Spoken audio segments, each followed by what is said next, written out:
Hi friends, I'm LJ Jarvis, and welcome back to the Lewis Jarvis Show. Yeah, you saw the title of this video. I figured maybe now is a good time for me to give my point of view on this whole discussion about Games Workshop and 3D printers.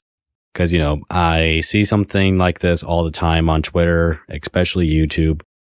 And the reason why I haven't made a video before is because, I wanted to gather information and get a few info on people who do things like 3D printing for a living and generally try to gather as much information as I can for me to come to my own conclusion and not just make a video because everyone else is doing it.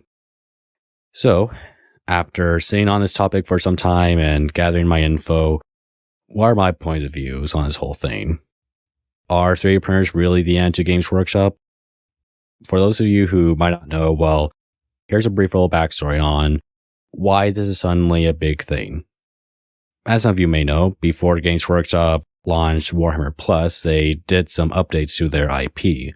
And with their IP guidelines being so grayish, like it's not anything black and white for the most part, people started eventually getting fed up with Games Workshop, especially when more info was being put out that they were doing some corporate bullshit in the background.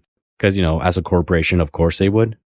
But overall, people were starting to get so annoyed with Games Workshop that they decided, I'm not going to buy any of their models. I'm going to go straight into 3D printing. And ever since that started going around, people were like, 3D printing looks really cool.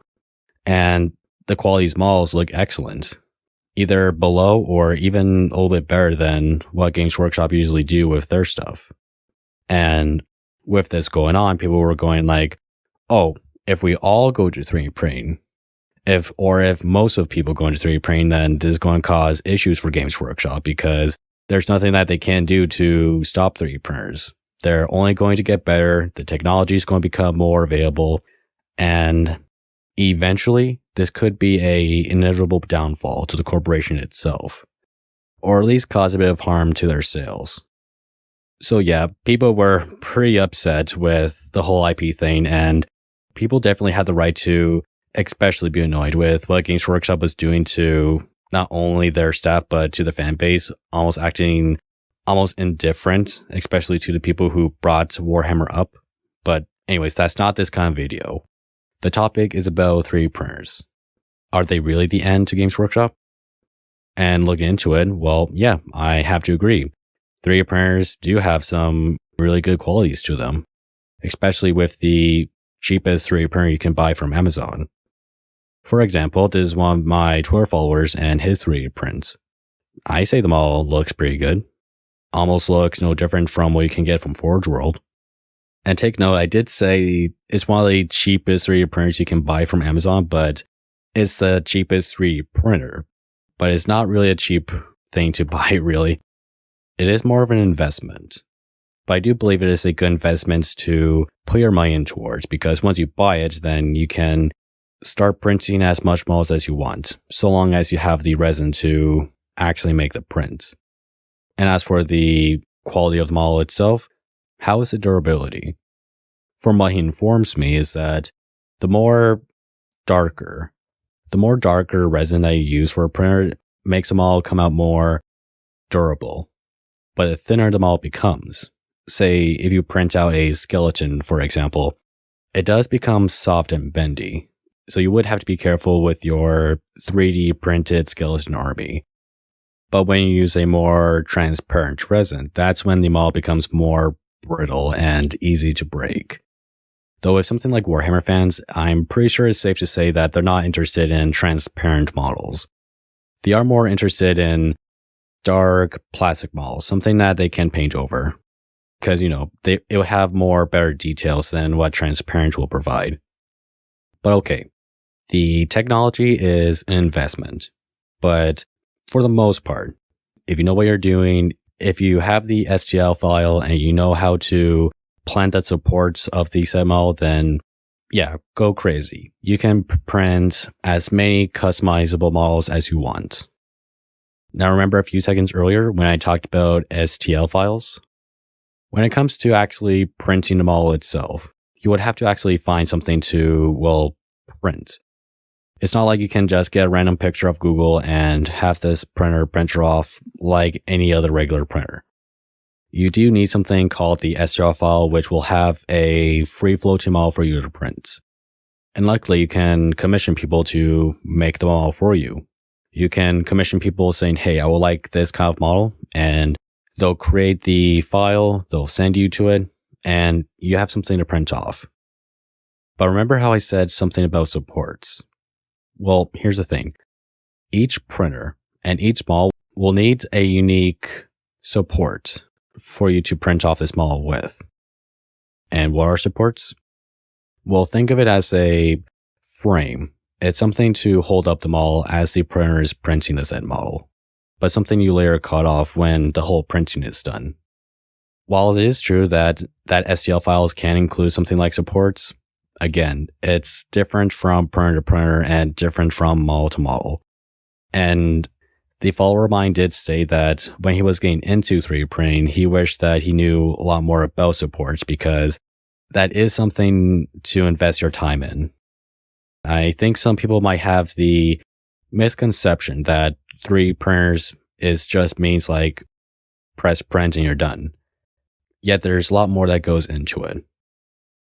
But okay, it's something to invest money in and something to invest your time in. By itself, it's its own little hobby, but I'm pretty sure it's a hobby that you would find enjoyment out of. So, with all this in mind, is it really the end to Games Workshop? Well, I mean, sure, you can print some incredible stuff, but again, 3D printing is its own little hobby. And with something like Warhammer, well, I mean, yes, it is a game, but at the same time, it's not like a game like Dungeons and Dragons where you don't really need them all. It's a game done through imagination. But with something like Warhammer, it is a game done with armies. It's a game done through models. Yet at the same time, I don't really think something like Warhammer can be described as just a game, or it's not just exclusively a game. Because from how I see it, Games Workshop hasn't been running Warhammer as if it's just a war game. If anything, I think they treat it as a collector's thing. As in, they create all these incredible models for people to collect and paint. It's a collector's hobby, for the most part. It's a game, yes, but of what comes first? I believe it's safe to say that it's more of a collector's hobby than a gaming hobby. Because if it's a gaming hobby first, then, well, truth be told, I don't think they would invest their time and money into creating these bigger than life models if it's just a game. If it's just a game, then they wouldn't really put so much money, to be honest, into making these models big and incredible. Because if it's just a game like Bolt Action, then why make such colossal models for the most part? Because, well, again, to be honest, I think they treat Warhammer as a more collector's thing, a collector's hobby. Of how it goes for me is that it goes as collectibles first, lore, then a game. But where am I going with this?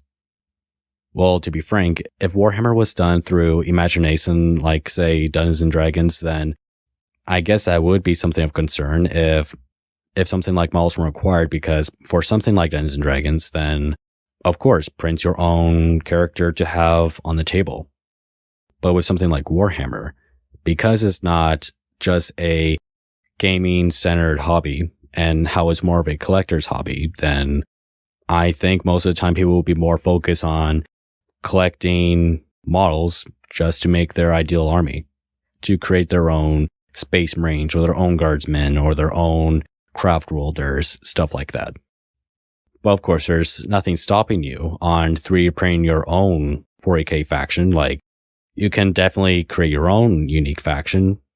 Like, Games Workshop can't do anything to stop you on 3D printing a Chaos Tau army. They can't stop you, and I'm pretty sure you can create something really cool with that idea. Yet, I think people are invested in something like Warhammer because both for lore and the malls. That's how I see people find enjoyment of Warhammer. Both because it's a collector's hobby where you can collect these malls and you can paint them, whilst also enjoying the lore. And if you have time, then sure, play the game. But like how I said before, it's not a gaming-centered hobby.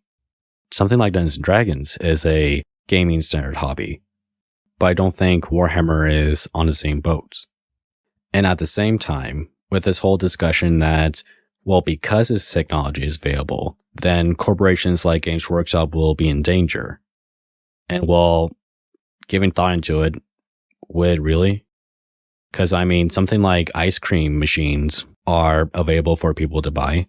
Like you can buy a cheap ice cream machine from, say, Amazon and create your own unique ice creams. Yet, something like Dairy Queen or Baskin Robbins aren't going out of business just because the technology is available.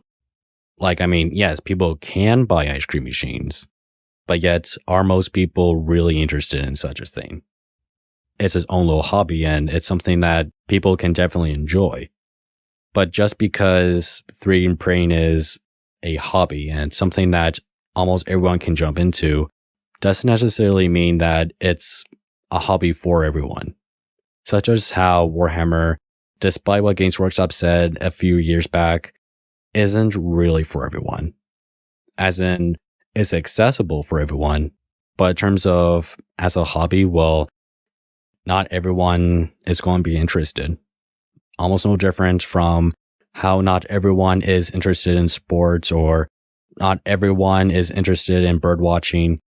Hobbies like these are available. They're accessible, but it's not necessarily something of interest for every single person on Earth, despite what corporations like Games Workshop believe.